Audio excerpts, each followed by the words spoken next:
Welcome. Welcome. Morning, ma'am. Morning. How are you? I'm fine, ma'am. How I are am you? good. How are you? Good. Yes. Mama, ndoda kubvunzawo.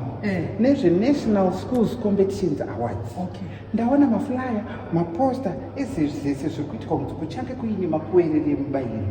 Aiwa wauya zvakanaka mwana. Chale, Kuchange kuine ma-competitions. Ema-schools National Excellence Awards. Vana vezvikoro zvese zvazvo. Zvikoro zvese zvazvo. Ingava university, angave mabhodha, angave ma-junior schools, angave ma-secondary schools. Vese vachange vachihwina kuratidza kuoneswa kunzi ane talent ipi mwana. To show her or his talent.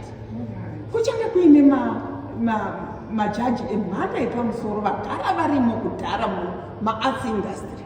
Vachange vachimira nevana vachiongorora vachigadzirisa zvinenge zvichidiwa pavana. Usasarire chani.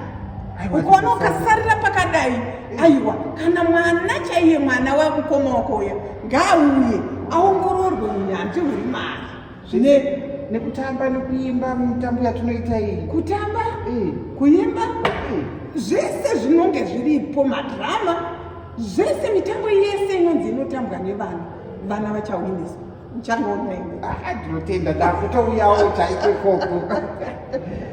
Thank you so much. National Schools Competitions Awards. National Schools Competition. Awards. Yes. Yes. Thank you so much. Aiwa, totenda.